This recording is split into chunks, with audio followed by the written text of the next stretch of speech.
talk to me about all the stuff that you've been going through, man. I mean, you mentioned now, it seems like I said, you're happy, you're in a good place. Looks like you're ready to come back to boxing. What was going on these past couple months that kind of put you in a different space after probably, I mean, would you say that was the biggest win of your career, beating Ryan Garcia? Of course, it was the biggest win of my career, you know? I mean, it was one of the biggest events in boxing history. True. But, no, I just been hyper focused on getting closer to God. Mm-hmm. And, you know, I just think about, like, even, like, way back when I should have. But God, it's just like God didn't really, how do I say it? I made a promise to him and I didn't comply to my promise. So, but it's like, you know, even like back, right, originally, you know, the first time God spoke to me, I was 21 years old. It was July 17th of 2017. And I was homeless, right? And I was, you know, and it's like Floyd plays an important thing in this testimony too. I don't even think he realizes. I don't think Floyd realizes how much impact he's actually had on my life. And I'm not even talking about I'm talking about outside of boxing, right? Mm-hmm. And so I was homeless for about a month, almost a month and a half, like anywhere between a month and a half. I can't remember, you know. Mm-hmm. But I broke my hand, and my dad kicked me out. My dad's always been really hard on me, right? Because I broke my hand. Like, look, my fingers don't even go straight. And so I go on and start dating this guy. You know, I was sleeping at a friend's house. One day I sleep at a girl's house. One day I sleep in the street, stuff, right? And it's about almost a month and a half of doing that. And I start dating this girl, and she says she's gonna buy me a car and all this stuff, right? And she never did, you know. And you know, at this point, I had about $40 left, right? Damn. And I was angry. I was frustrated with everything, right? And I was like, I'm gonna go home. And my dad, you know, in the summer, he would always keep the door open, right? So I go to walk in the house, right? And he grabs a bat and tells me if I go inside, he's gonna beat me. So I curse him out and I leave, right? And I go to Cashman Field where I always go run, right? Mm-hmm. And I sit down on one of the parking pillars, and I'm mad. I've never been so mad in my life. And then I started to cry. I'm crying, right? And I hear, tell me what's wrong. I'm like, who's there? I'm like freaking out, right? And I hear him again. Tell me what's wrong. And I'm like, I tell him everything. I told him about my dad, the way he's been treating me. I told him about my mom, you know, I'd given her some money and she, you know, kind of messed it up. I told him about how I promised my 2-year-old niece I was gonna take her to the aquarium. I told him about that girl that I was dating. I told him about my sister. Me and my sister hadn't talked in a year. I told him about boxing, how I want to be a world champion. I told him how my hand was broken, how, you know, I couldn't box. And I told him how I wanted to be wealthy, how I wanted, you know, change some, I wanted to help out my family. I told him everything that was on my mind. I ended up being at peace. And he tells me, everything's going to be all right. Just go home. I'm like, okay. I start walking home. It's about 11:45 at night on July 31st. And the first person who I see, she walks out of her boyfriend's house at the time, and she had taken some melatonins. She was all drowsy. It is my sister, who I haven't spoken to in a year. I ran and walk up, she got scared, you know, because we're not from the best area in Vegas, and I give her a hug. I told her I missed her and I loved her. She doesn't even remember having this conversation with me. Wow. She goes inside. I keep walking. I go to my dad's house. The door's still open. I walk up the stairs, and I remember I felt an angel holding me, right? Mm-hmm. And I go and I stayed up that whole night, thinking my dad was gonna beat me with a bat, right? Mm. And he went up about 2 a.m. I fell asleep about 4 a.m. I wake up about noon. My dad already left the house. Mm. So I'm like, well, I don't know what else to do. The only thing I know how to do is work out. Mm-hmm. So I packed a gym bag, and I take, with the last bit of money, like when I mean the last bit of money I had, Mm-hmm. I took an Uber to the Subway across the street from Floyd's gym. And I grab a Subway sandwich. Hmm.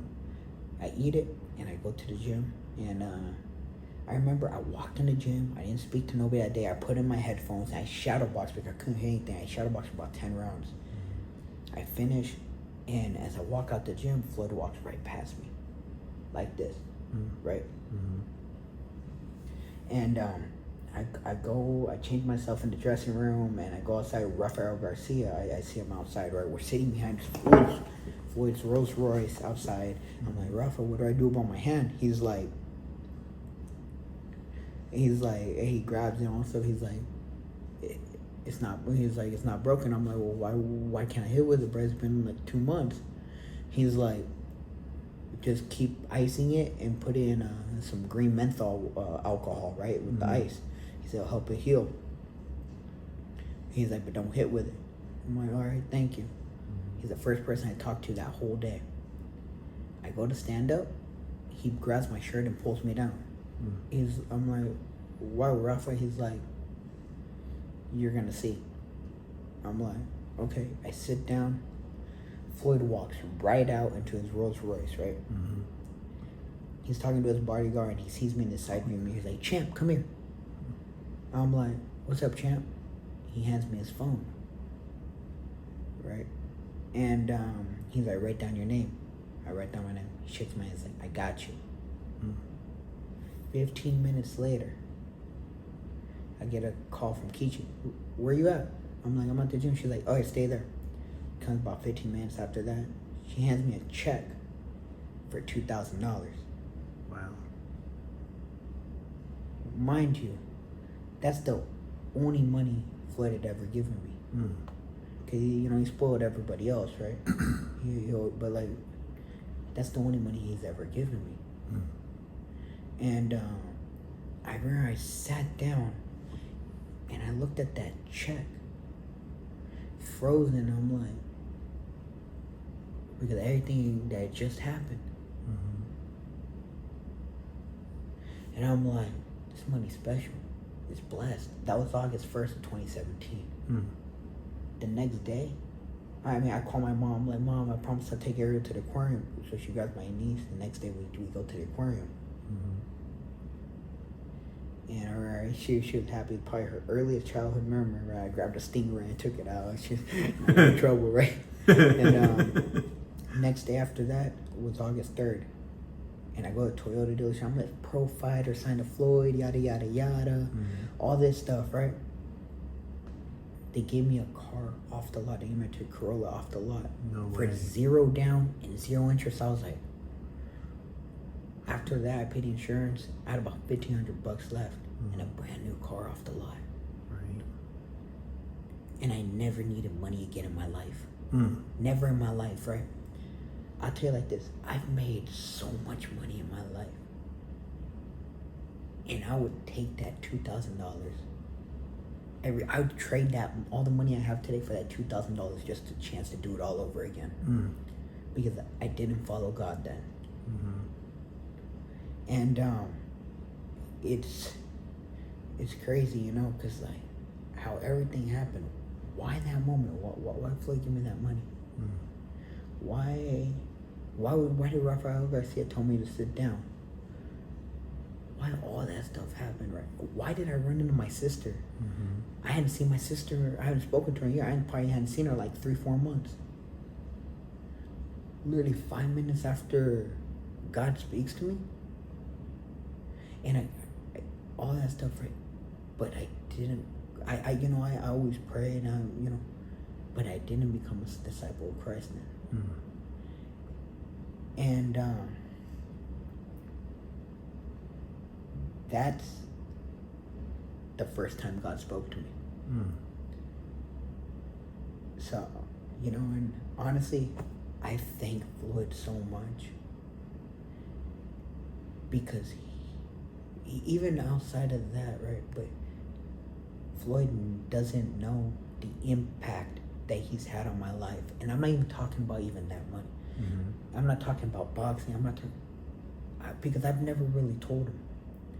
But the impact that Floyd's had on my life, even outside of boxing, is unreal. There's no way he knows the influence that he's had on my life. Because, I never really talked to him about it. But yeah, that money saved me. Literally saved my life. Wow. So, yeah. What do you think would have happened if that moment, Floyd giving you the money, Raphael, telling you to stay, hearing the voice of God, like, what do you think would have happened if none of that occurred? I don't know. Because if I didn't hear the voice of God, I don't know what would have happened. He's the one that told me to go home. He's the one that asked me what was wrong. And I'll tell you, his voice wasn't like, it was like you're speaking to me. That's how audible it was. It was like, I was being, to a point where it's like, I was like, who's there? Like what happened with Samuel, or like with Paul when he was Saul, right? When God spoke to them. Mine is the same thing. And that's not the only time it happened. It happened to me. It happened to me before I fought Ryan. And ever since then, he speaks to me all the time. But I'll go into that story some other time. But yeah, I said I should have followed Christ then. I should have completely devoted myself to Christ then. Well, to be fair, you were going through a lot of stuff at the time, so yeah. Doesn't that make it a little more difficult to see clearly the path that you need to go down when you're juggling so many distractions, I just, I didn't,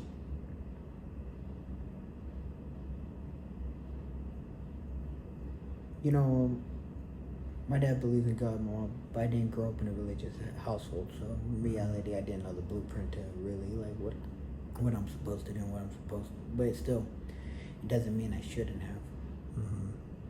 It should have been enough of an initiative where I should have. Now, did I become closer to God? I did. Because, my whole life, right, even before that, I never prayed. I would pray, but I never heard anything, all stuff, right? But it was at that moment where it's like, I knew it was the truth. It was at that moment I knew it was the truth. I didn't find God. God found me. People go looking, but I didn't have to go looking. So even that alone is a blessing. So where do you think you stand now with following that path? I know, obviously you were, after the win against Ryan, you said you were in some dark places. Well, yeah, because, it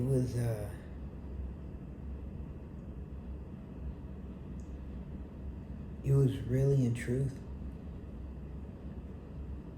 So I made a confident to God that I was going to follow him, and in reality, I still didn't. You know, I got distracted with some other stuff that had happened in my life. And God put me to a test to see if I was actually going to do it. And I did start doing it. And just dealing with my own, everything that had happened to me up until that point.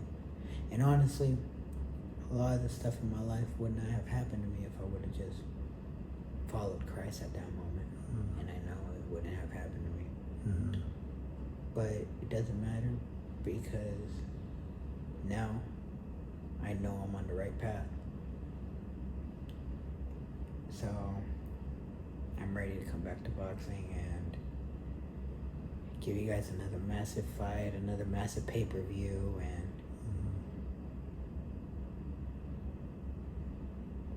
just be a better man. Because that means everything. Yeah. Well, I'm gonna ask you real quick about these mega fights, but before I do, I'm just curious. Do you think that your career itself is a test for God? Like, it seems like you have these moments in your career where, you know, you're presented with an opportunity. It gets you out of a situation, and then you say, "I still didn't follow him. I still didn't follow the path." I'm gonna tell you like this, right? Everything that's happened in my boxing career, I could tell you exactly where I was with God at that moment. Whether if it went good or bad, I could tell you exactly where. And you know, like I said, I was ignorant.